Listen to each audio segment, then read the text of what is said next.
पता नहीं, तो वो हमारे बहन बेटियों के भी दिमाग ये खराब कर रहे। तो भैया यदि परिवार व्यवस्था में ही नहीं रहना, बच्चे का बाप कौन होना चाहिए, बिना विवाह के बच्चा पैदा करो, तो फिर हम में और जानवरों में अंतर भी करीना खान बनना है और हमें भी कोई सेफ मिल जाए और बाहें फैलाकर वो हमें कहे तू ही मेरा सूरज, तू ही मेरा चांद, वो अलग बात।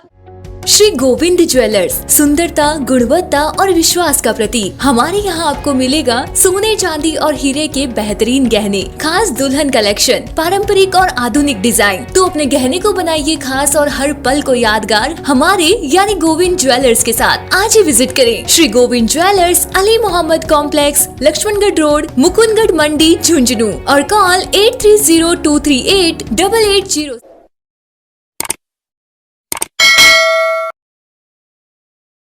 क्या है कि आज की रात का मजा मेरे हुस्न से लीजिए। अब आप सोचो, वो छोटी बच्चे, इसके मतलब कितने गंदे होते हैं। तभी तो 12-12 साल की लड़कियां प्रेग्नेंट हो रही है। होड़ मची है बच्चों के बीच में, पढ़ने लिखने की उम्र में हमारी बेटियां प्रेग्नेंट हो रही है। चिंता का विषय है। बॉयफ्रेंड गर्लफ्रेंड बनाने की होड़ मच गई है।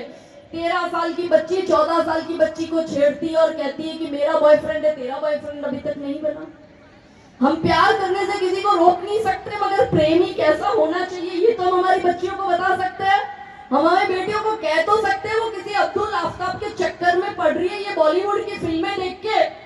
हम उनको बता तो सकते हैं कि ये अब्दुल आफ्ताब से तो लड़ी थी हमारी रानी पद्मिनी माँ की कोई जिहादी की गंदी नजर, तो दूर की बात उसके मृतदेह को भी वो खिलजी छू ना पाए। इसलिए माँ जो है 16,000 बहनों के साथ यज्ञ कुंड में कूदकर अपना जीवन को स्वाहा कर दे। संगठन ही आपकी रक्षा करने आएगा, आपका पैसा आपको नहीं बचाएगा। अगर बचा पाता तो बांग्लादेश में ये हालत होती क्या हिंदुओं की। घर बार छोड़ छोड़कर भागकर शरण लेने भारत में आ रहा है। पाकिस्तान का हिंदू भारत में आया, बांग्लादेश का हिंदू भारत में आया, अफगानिस्तान का हिंदू भारत में आया, कश्मीर के हिंदू भी अलग अलग जगह शरण ले रहे हैं। पर भारत के हिंदुओं ने सोचा वो कहाँ शरण लेने जाएगा। तो इस मात्र एक देश हमें मिला, इसकी रक्षा करने का दायित्व भी हमारा है। और क्या कर सकती हो, आपका दूध वाला हिंदू होना चाहिए, सब्जी वाला हिंदू होना चाहिए, जिससे शॉपिंग करती हो वो दुकानदार हिंदू होना चाहिए, घर काम करने वाला हिंदू होना चाहिए, ड्राइवर हिंदू होना चाहिए, रिपेयरिंग वाला हिंदू होना चाहिए। आपका पूरा कार्य सुबह से लेके अंत तक का हिंदू का ही होना चाहिए। Be Hindu, buy Hindu, employ Hindu. Hindu बन जाओ, हिंदू से सामान लो, हिंदू को ही रोजगार दो, हिंदू इकोनॉमी तैयार करो। और क्या कर सकती हो। और सोशल मीडिया में वो आ गया है ना, इंस्टाग्राम, फेसबुक, एक्स और टिंडर और ये अलग अलग वो डेटिंग साइट बन गई है। तो वो डेटिंग साइट के माध्यम से हमारा दिमाग खराब है। मैं सबके एक उदाहरण बताऊंगी और बताऊंगी कि कैसे कनेक्ट हो रहा है। अब आपको लगेगा फिल्में देख के कौन बिगड़ रहा है। मेरी बहनों, फिल्में देख के ही बिगड़ रहे कि एक वो जमाना था आज से 700 वर्ष पूर्व, हमारी राजस्थान की गौरव, और मात्र राजस्थान की नहीं है, वो पूरे विश्व की गौरव है, रानी पद्मिनी माँ का 16,000 महिलाओं के साथ जौहर कुंड में कूदकर अपना बलिदान देती है, स्वाहा कर देती है, इसलिए कि कोई मलच्छे, कोई जिहादी की गंदी नजर तो छोड़ो, वो उसकी लाश को भी ना छू पाए, मृतदेह को भी ना छू पाए, इसलिए वो बलिदान देती है। आज क्यों ऐसी परिस्थितियां हो गई कि हमारी बेटियां हंसते हंसते इन मुसलमानों के घर जाके बुर्खा पहनने को तैयार हो गई।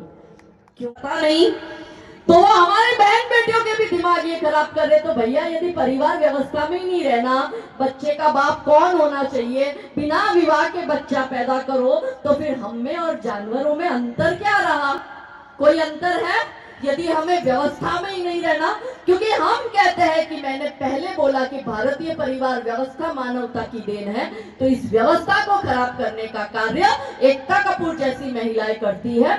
और सभी टीवी सीरियल में कॉमन बात, वो जो प्लानिंग करते हैं ना, तो वो बहू सीढ़ियां उतर कर नीचे चढ़ती है, सास उसमें तेल डालती है, बहू फिसल के गिर जाती है और माथा फूट जाता है। अब यहाँ पे मेरी इतनी बहनें बैठी, आप जवाब दो। आपके भी घर सास होगी और आप खुद भी सास बन चुकी होगी। क्या हम हमारी बहुओं को जान से मारने के षड्यंत्र करते हैं क्या? क्या हमारी सासों ने हमारे साथ ऐसा किया क्या? क्या हम हमारी बहुओं के साथ ऐसा करेंगे क्या? नहीं। पर यही चीजें वो हमारे दिमाग में डालती है। तो जो लड़की अपनी माँ के साथ शाम को 5 बजे से हम टीवी सीरियल चालू कर देते हैं, रात को 11 बजे तक वो टीवी सीरियल चलती रहती है, तो जो बेटी अपनी माँ के साथ ये टीवी सीरियल देख रही है उसको भी लगता है मेरी सास गायत्री हूँ मंत्रों में, मैं शंकर का शमशान भी हूँ, कि मैं चक्र सुदर्शन केशव का, मैं चक्र सुदर्शन केशव का, मैं पांचाली का मान भी हूँ, मैं सीता रुक्मणी सावित्री, मैं नारी की पहचान भी हूँ, कि मैं भारत की पावन माटी साक्षी हूँ अभिमानों की, मैं तन मन से हिंदू हूँ, मैं भारत माँ की माटी हूँ। यही तो हमारा परिचय है। तो हमें अपने अंदर के मैं को निकालकर अपने स्व को जगाना है। और वो स्व क्या बताता है कि स्व से स्वराज, स्व से स्वधर्म, स्व से स्वदेशी और स्व से स्वावलंबन को जागृत करना है। और जो छत्रपति शिवाजी महाराज के स्व के सपने थे, उस सपने को हमें यथार्थ करके दिखाना है। जो अहिल्या माता के स्व के सपने थे उसको यथार्थ करके दिखाना है। पर आज क्यों आवश्यकता हो गई कि हम आज इधर बैठकर भारत के भविष्य के निर्माण पर चर्चा कर रहे हैं, अहिल्या माता के बलिदान पर चर्चा कर रहे हैं, एक नारी शक्ति को याद करते हुए अपने अंदर की शक्ति को जगा रहे हैं। शक्ति तब जागरूक करनी पड़ती है जब शक्ति मर जाती है, और हमारे अंदर की ये शक्तियां मर चुकी है। तब तो ना हमें आज यहाँ उपस्थित होकर जागरूक करने की आवश्यकता है। जो हमारे इतिहास में हमारे पूर्वजों ने जो बलिदान दिया, क्या हमने उसको याद रखा? क्या हम उनके आचरण को अपनाए? क्या जो उन्होंने हमें सिखाया क्या वो हम सीख पाए? नहीं। हमने देश को तो आजाद करवा दिया, ऐसा हम कहते हैं कि हम आजाद हो चुके हैं, पर हम आज भी गुलाम हैं। गुलाम है उस ईसाई मानसिकता के, गुलाम है उस इस्लामिक आक्रमणकारियों की मानसिकता के, गुलाम है वामपंथियों के, गुलाम है हम बॉलीवुड की विचारधाराओं के, गुलाम है कि हम आज भी ये सोचते हैं कि नारी जो है वो कमजोर है, गुलाम हम आज भी उस बात से है कि ये फिल्मों के माध्यम से ये कहते हैं कि विधवा कमजोर है, और वही हमारे दिमाग में बात लेकर हम समाज में विधवाओं के जीवन को भी दया भाव से देखते हैं। ये सारी कमजोरियां हम में आई, तब तो ना आज हम जाकर अहिल्या माता की जन्मोत्सव शताब्दी समारोह के महिला सम्मेलन में उपस्थित होकर इस विषय पे चर्चा कर रहे हैं कि भविष्य के भारत का निर्माण कौन करेगा, सही दिशा और दशा कौन देगा, और इस समाज को सही दिशा और दशा यदि कोई दे सकती है तो वो समाज की मातृशक्ति ही दे सकती है। और ये मैं नहीं कह रही हूँ, ये हमारे ऋग्वेद में लिखा हुआ है कि माता निर्माता भवती,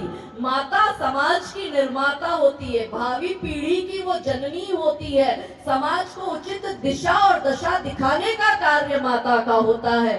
और मनुस्मृति में लिखा है कि माताओं के पास इतनी शक्ति है कि यदि वो उस शक्ति का सदुपयोग करे तो वो अपने समाज का उद्धार कर सकते। सैफ अली खान कितना अच्छा करीना खान से विवाह किया, और हमें भी करीना खान बनना है, और हमें भी कोई सैफ मिल जाए और बाहें फैलाकर वो हमें कहे तू ही मेरा सूरज, तू ही मेरा चांद, वो अलग बात है कि फिर हमारी बेटियों को सैफ पंचर साटने वाला मिलता है जो 35 टुकड़े करके फ्रिज में हमारी बेटियों को डाल देता है।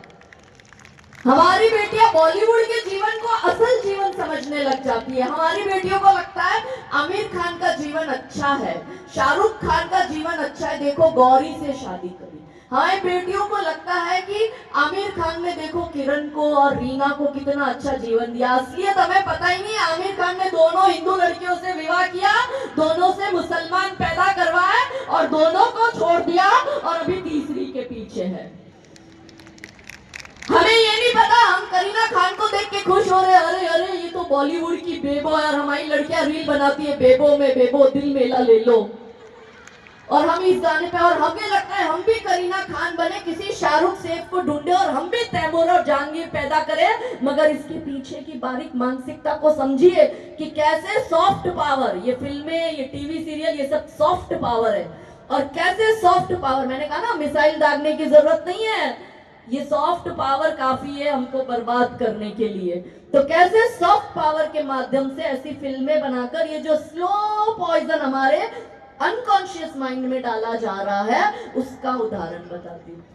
आप देखो करीना कपूर, उसके पर दादा का नाम क्या था? पृथ्वीराज कपूर। पृथ्वीराज चौहान जो महान योद्धा है उनके नाम पर उनके परदादा का नाम था पृथ्वीराज कपूर की 5वीं पीढ़ी में तैमूर और जहांगीर पैदा हो रहे हैं। पृथ्वीराज कपूर के बेटे का नाम राज कपूर, राज कपूर के बेटे का नाम रणधीर कपूर, रणधीर कपूर की बेटी का नाम करीना कपूर, और करीना की कोख से तैमूर और जहांगीर पैदा हो रहे हैं। सैफ अली खान ने पहला विवाह किससे किया? अमृता से। 2 बच्चे पैदा कराए, एक का नाम सारा रखा, दूसरा का इब्राहिम लोधी के नाम से इब्राहिम नाम रखा है। दूसरा विवाह करीना से करा और बच्चों का नाम क्या रखा? तैमूर और जहांगीर। कौन थे इब्राहिम, कौन था तैमूर, कौन है जहांगीर? इतिहास हमने पढ़े हैं। इन लोगों ने हिंदुओं को काटा है, बहन बेटियों के बलात्कार किए, मंदिर तोड़े हैं। तो सैफ अली खान जैसे लोग अपने आप को सेक्युलर बोलते हैं, कहता है हम धर्मनिरपेक्ष है। तो भैया धर्मनिरपेक्ष है तो 3-3 लड़के के नाम इब्राहिम, तैमूर और जहांगीर रखे, इतना ही हिंदू मुस्लिम भाईचारा है। तो किसी एक का नाम राम या कृष्ण काहे नहीं रखा? प्रश्न करो। ये हमारी आत्मा पर चोट कर रहा है, कह रहा है, ये क्या कह रहा है कि तुम्हें हिंदुओं ऐसा लगता है कि तुमने इस्लामिक आक्रमणकारियों को और मुगल को देश से निकाल दिया। ये कोई देश से नहीं गए, हम आज भी तुम्हारी छाती पर ही चोट करेंगे। और हमारी मानसिकता वही बाबर, औरंगजेब, तैमूर वाली है। और इसीलिए ये अपने बच्चों का नाम इन आक्रांताओं के नाम पे रखते हैं। और हमारी बेटियों को इतिहास पता नहीं होता और हमारी बेटियां इनको फॉलो करने लग जाती है। तब तो ना उनको अपने धर्म से इतनी दिक्कत होती है। एक पिक्चर आई थी केदारनाथ, बॉलीवुड की फिल्म की। मैंने कहा ना 25 वर्ष तक की बेटी